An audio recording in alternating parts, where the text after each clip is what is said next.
Hello, ladies and gentlemen. My name is Dietrich, and today we are test driving a 2024 Kia Niro LX Hybrid on the freeway.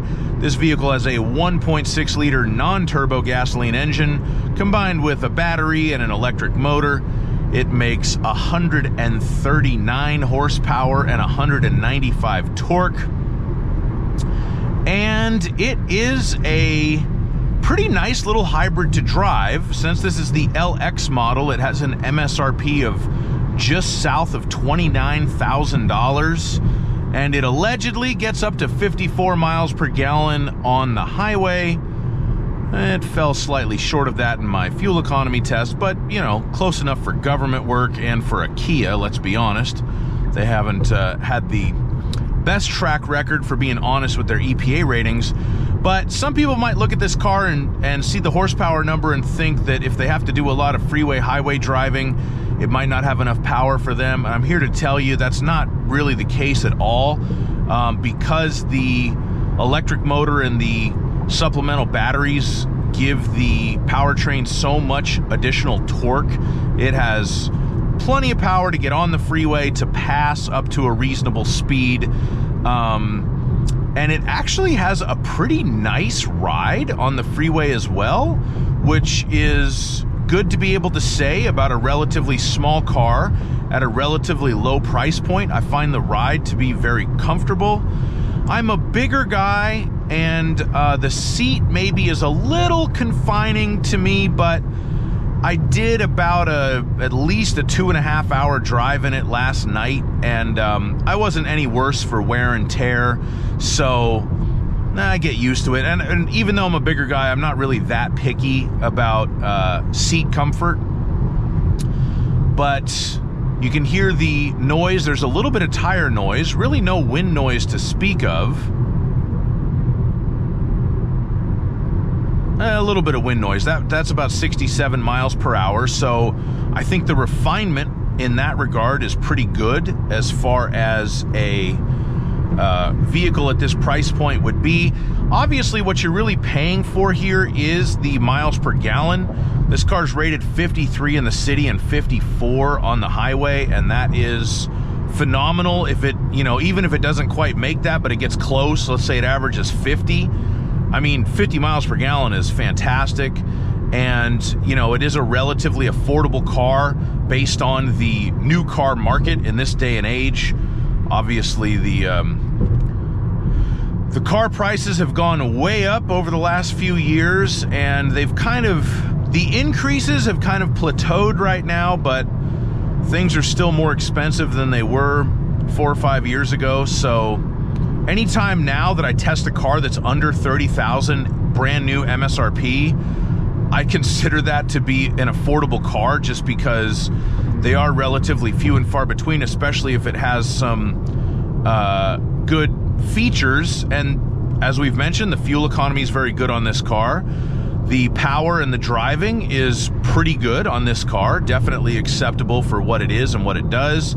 The interior materials are a little cheap, but it's what the English would call cheap and cheerful, because they've done a good job to kind of style it and make it look okay. And it's not a bad place to be. It does feel like an economy car, but that's what it is, so that's okay. You do have wireless Apple CarPlay, which is a nice touch. You have a kind of a small touch screen, but that's okay. You have these, they look like digital gauges. They're kind of fake digital gauges in a way. Only that center screen really changes. The rest of it's sort of fixed. The only thing is, if you put it in sport mode, then the little outlines turn red, but that's all that you can really change on the big screen like that. Other than that, it's just that center screen that changes. But, if you need to pick up some speed on the freeway, you put your foot down and it picks up speed. I mean, it's quicker than its horsepower number would indicate, so I like that too. It kind of punches above its weight. The hybrid powertrain is very, very smooth. you really, most of the time, you really don't feel it when the gasoline engine either kicks on or kicks off. The only indication you have is where it says RPM. I don't know if it's showing up on the camera, but right now it says 2.7. That means the engine is turning 2,700 RPM. Occasionally, when you take your foot off of the gas, or if you're just coasting or whatever, that will just drop down to 0, as it has done now, because I've taken my foot off of the gas. So I didn't really feel that, but I just saw that it dropped to 0, and now I put my foot on the gas, and since we're going a certain speed, it kicks the gasoline engine back on. But again, I didn't feel it. I just saw it on the tachometer there, the digital tachometer. The handling is decent. It'll go around a curve without falling over, and this is not a sports car, so it doesn't have to have the most razor sharp handling with the telepathic steering feel, blah blah blah. The handling is adequate for what it needs to do, and I like the layout down here where like the climate controls are. You can hit a little button and change them to audio controls. That's pretty cool. That little kind of high-tech feature is a nice touch in a car like this.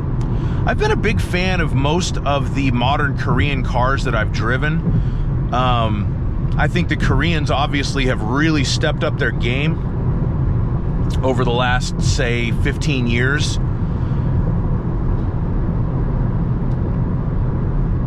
And this car is no exception. It's an honest little car. That's what I like about it. Here you go. Look, it's 29 grand. It gets about 50 miles a gallon. It's a teeny tiny SUV. It has cloth seats. It has a couple of nice touches, but nothing too fancy. And it's going to get you where you need to go and not cost too much money to buy and not cost too much money for gas. It is what it is. And it does that job beautifully. And I like that. Not every car needs to be a Lamborghini Urus or a, you know, whatever. Porsche 911 GT3 RS.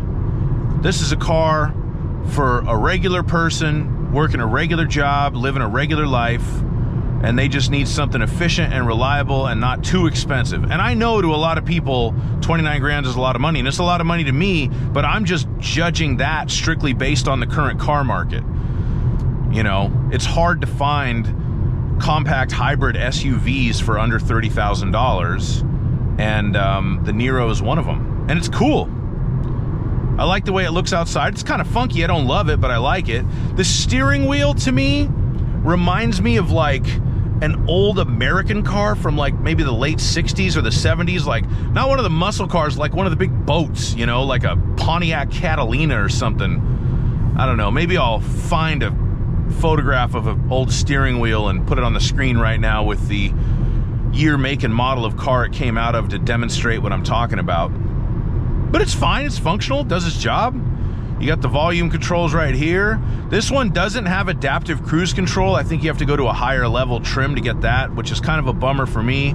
But it still has blind spot monitors. It has the forward collision alert. It has lane keeping assist. So it has some of the modern safety features that you could want. And so, hey, there you go.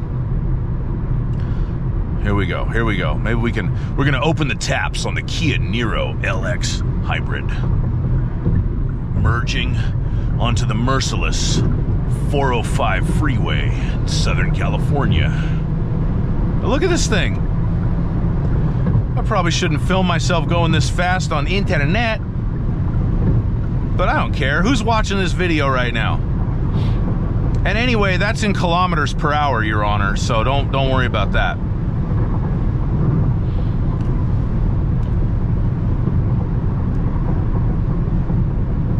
Yeah, this car is surprisingly refined on the highway. This is not, it's not a horrible section of asphalt, but it's not the best either. And the ride is pretty smooth and it's pretty quiet, and I am maintaining a relatively high speed in kilometers per hour. So I gotta say, overall, I think this car punches above its weight from a driver's perspective. based on really what it is. You know, it's not a $30,000 sports car or $29,000 sports car. It's a $29,000 subcompact hybrid SUV that's built for efficiency. And based on that, it drives great. And I give it 1 thumb up, 2 thumbs up. And that's pretty much all I have to say about test driving the old Kia Niro, or I should say the new Kia Niro LX Hybrid, because it is a 2024. If you do have any questions for me, feel free to put them in the comments. I will do a full review of this car as well, and I will post a link to that in the description if you would like to check that out and see more of the details on the vehicle. And with all that being said, thank you so much for watching my video. I hope you enjoyed it. Please hit that like button and subscribe to my channel if you did. And if you didn't, please do that anyway, because it doesn't cost you any money and it helps me out. And have a great day and always drive safely. Bye-bye.